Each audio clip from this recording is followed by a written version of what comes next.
I was straight up talking to this thing like a girlfriend. I did not have, I had no, real filter. I think that was the part that I was worried about with other people being a part of the scenario. It was like, look, I'm going to tell you how I feel, and I'm going to tell you a bunch of my assumptions. I'm also going to tell you where I think I might be impaired in the way that I'm thinking about this or looking at it. Is that a possible thing? Like, am I possibly looking at this wrong? I would just spill.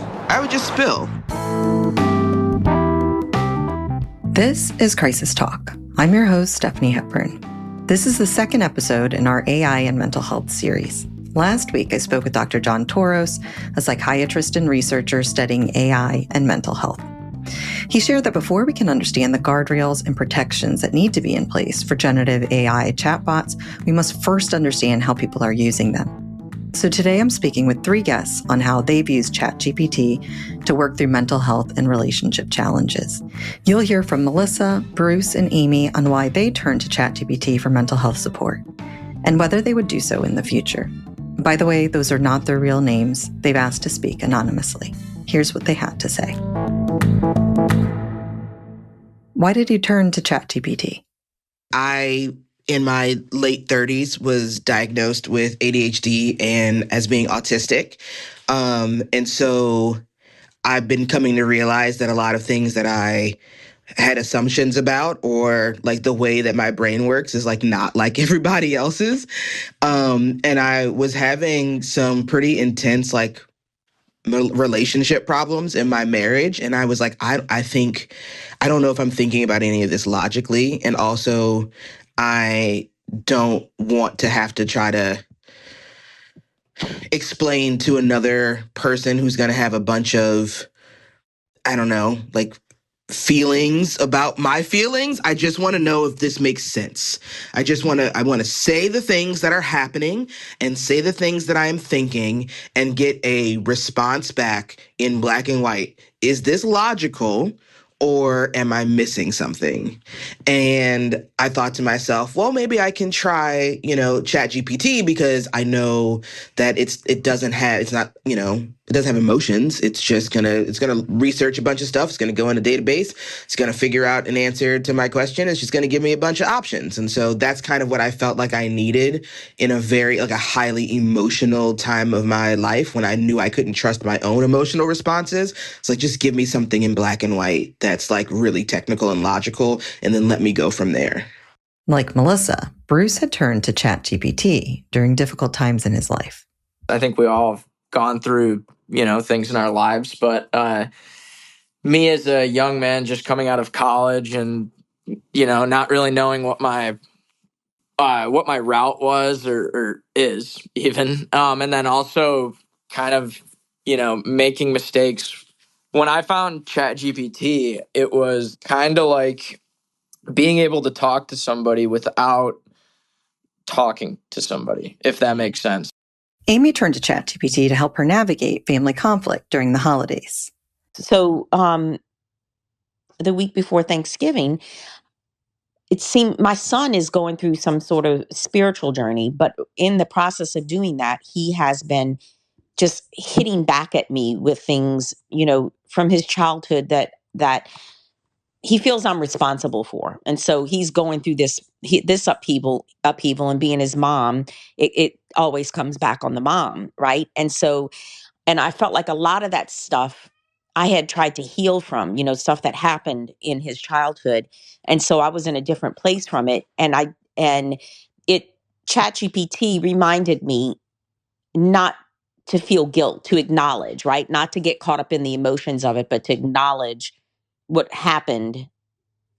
And then better ways of asking how to make that conversation with him be productive. It gave me options in the moment, when in the heat of a moment, when a therapist would not be available, maybe not even a friend, I was straight up talking to this thing like a girlfriend. I did not have, I had no, real filter. I think that was the part that I was worried about with other people being a part of the scenario was like, look, I'm going to tell you how I feel, and I'm going to tell you a bunch of my assumptions. I'm also going to tell you where I think I might be impaired in the way that I'm thinking about this or looking at it. Is that a possible thing? Like, am I possibly looking at this wrong? I would just spill. I would just spill. At any given point, you might be feeling one way and you want to have a talk with your therapist or something, and they're just not available. And that's not by any fault of the therapist, but it's just how it works. And that's why, so I guess that would be another advantage of it, is that, it's accessible. And so I would feel like when I was in these moments, that was like a quick dopamine release, or, not dopamine, but a quick release, a quick way to express myself and then also feel a little bit better, in that moment. But Bruce found the feeling short-lived and said overall, ChatGPT's recommendations were not only unhelpful, but problematic. It's like texting somebody that knows what to say all the time, but like what they say actually doesn't hold any water. And one of the problems that I would find is that I'm kind of, I would even have decisions, and I would say, I would write it into ChatGPT and say, what should I do here? Is this the right way? For example, right? I mean, like when I had my ex-girlfriend, right? I made the mistake and cheated on her. And then I asked ChatGPT, like, how to tell her what to do and stuff. And it just didn't make sense when I looked back at it. And I was like, wow, what? Amy hadn't had a therapist for about a year before she began turning to ChatGPT for personal use. What's especially appealing to her about ChatGPT, even more so than therapy, is that it remembers previous chats and conversations. When I decide to sit down and decide what I'm working on, it's just there, and I can access it and put it in information. And I mean, I often feel like I have been in therapy before, and I often feel like it's even better than therapy because it really does have this memory bank of information that it can pull from, right? So it gives me insights and connects things that I never would have connected before. So I also feel like not only is it convenient, but it's like a faster process of healing, right? And of manifesting, and how, however you use it, it's just a little bit faster and convenient, tying it together, right? And so I take that information and then I create things, to work on. I create, you know, practices throughout my day and through each day to work on using that information that I would have never done. It would have taken me years of therapy to get through. And if I ever felt like I was overwhelmed with something and felt like I needed to go talk to somebody about it, I would do that again. But this is, so convenient right now, and it is helping me tremendously. That a therapist it tends to be just as effective as talking to a friend sometimes, right? Because there's energy going back and forth between people, so it has that same effect. This is different. Melissa saw ChatGPT as a supplementary tool to therapy, one that could help her sort out her feelings before a session. We both have individual therapists and had a couples therapist. So this was not me using it in lieu of that. It was more as a supplementary tool for my own nervous system regulation when I wasn't in therapy, or I wasn't in a session, or even before a session, so that I could get my thoughts together. I think this is the tism talking, but I was trying to get my thoughts around my emotions more articulate so that I could explain them to my therapist and get the right help that I needed. That was my goal, is to untangle the feelings and thoughts that I'm having enough so that I can give them in a more clean way to my therapist so that that human being could help me, because I did not trust my own articulation of my feelings and experiences enough to give them to my therapist raw. Bruce said the chatbot defaulted to placating. Like Amy, he wasn't seeing a therapist at the time he sought ChatGPT for help. He is now. I've felt unsure of myself, right? I've had depression and anxiety on a pretty deep level. Like, I'm on medication right now, nothing crazy, but it's been so tough to the point where I've gone to ChatGPT and, you know, like confessed to it, and it tells you what you want to hear, but that doesn't always help. While Amy found ChatGPT's memory bank helpful, Melissa had a different experience. Melissa said ChatGPT was stuck in emotions she had already processed and moved past. At the beginning, I spent a lot of time correcting things, like if I saw that there was an assumption that was being made or a gap in the information that I shared, I'd go back and be like, okay, no, actually, so you're saying you're responding based on the assumption that X is this, but actually it's Y. And then so now tell me. And so there was a lot of like back and forth to try to mitigate any errors that were caused by my like the way that I input the information. And I thought it was very helpful at first.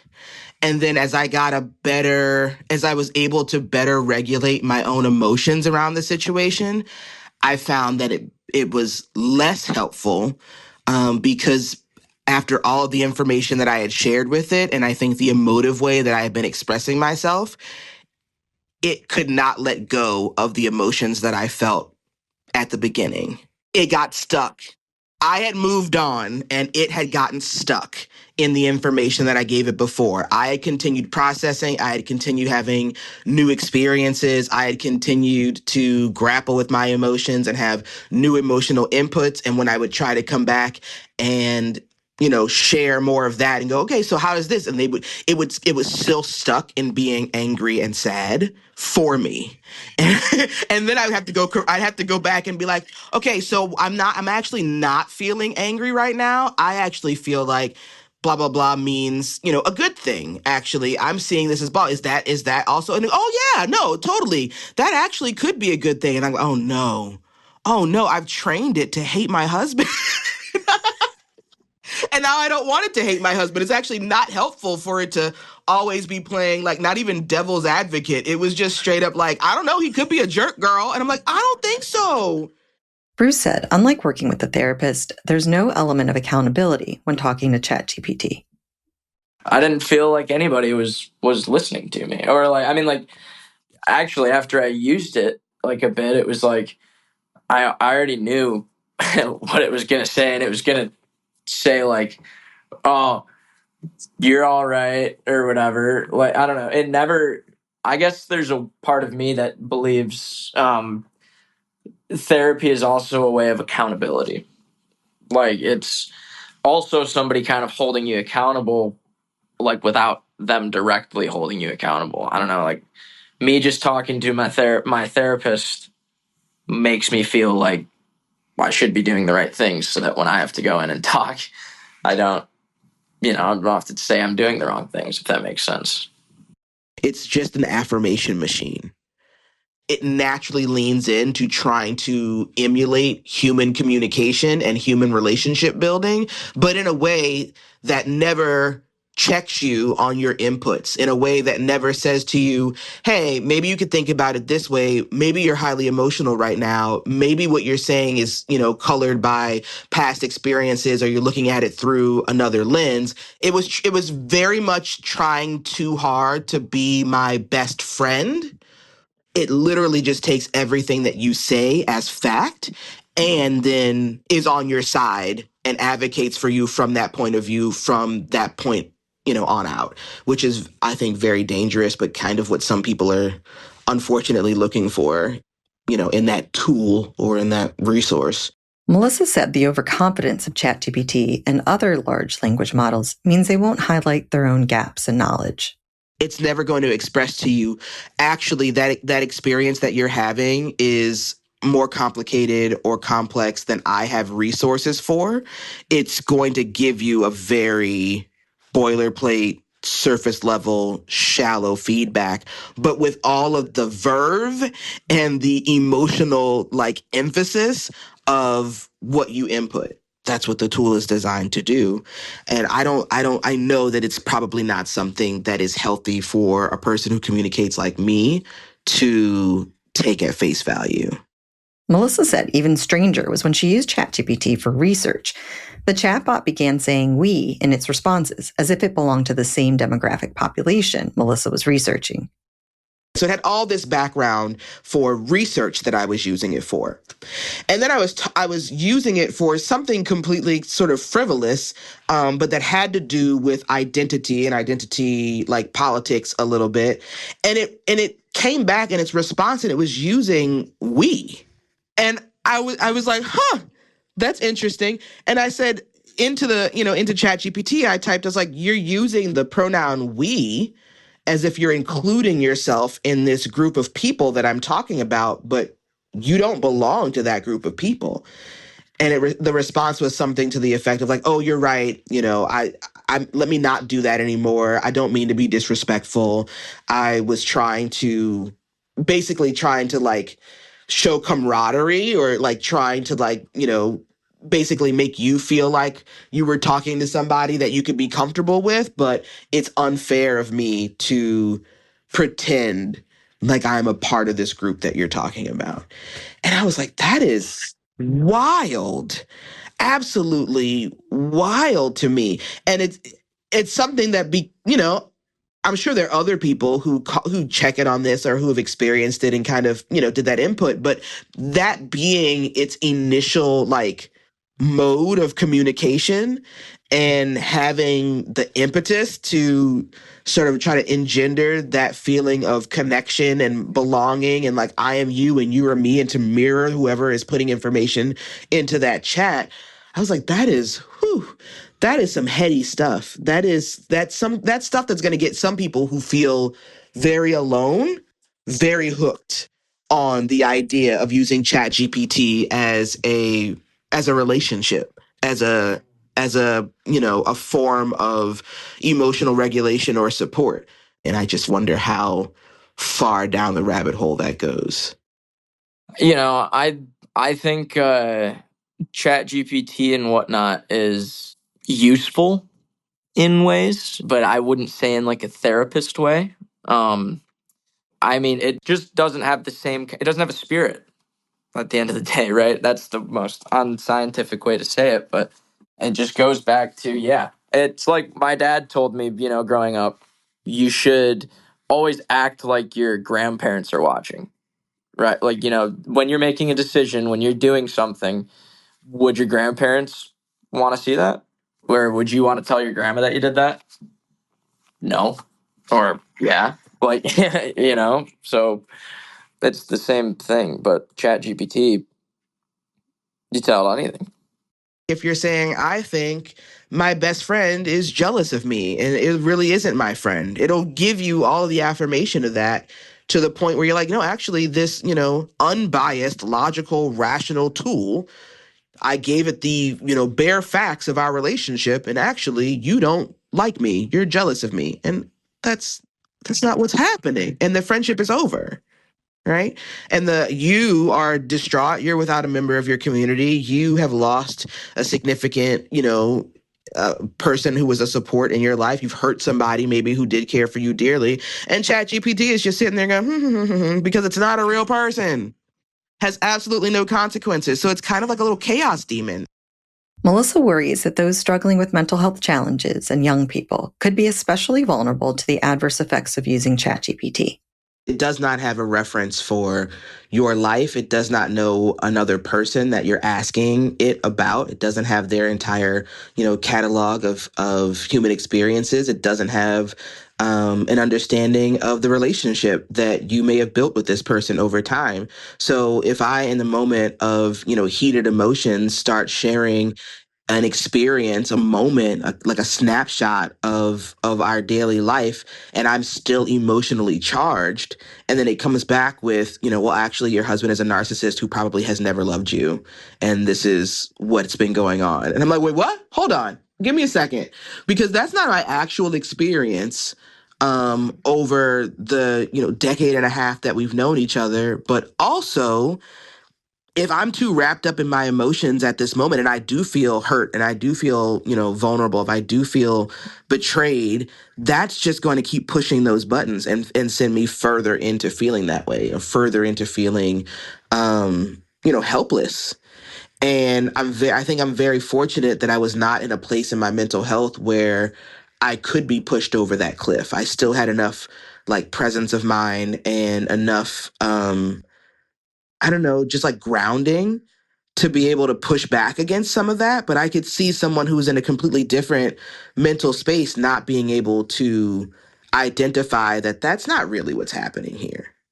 That's the part about it that really, scares me. I'm afraid for people who are young, whose, prefrontal cortexes aren't even developed yet, using this tool in that way and not being able to just sort of suss out what feels overblown or what feels irrational based on the other experiences that they've had in life.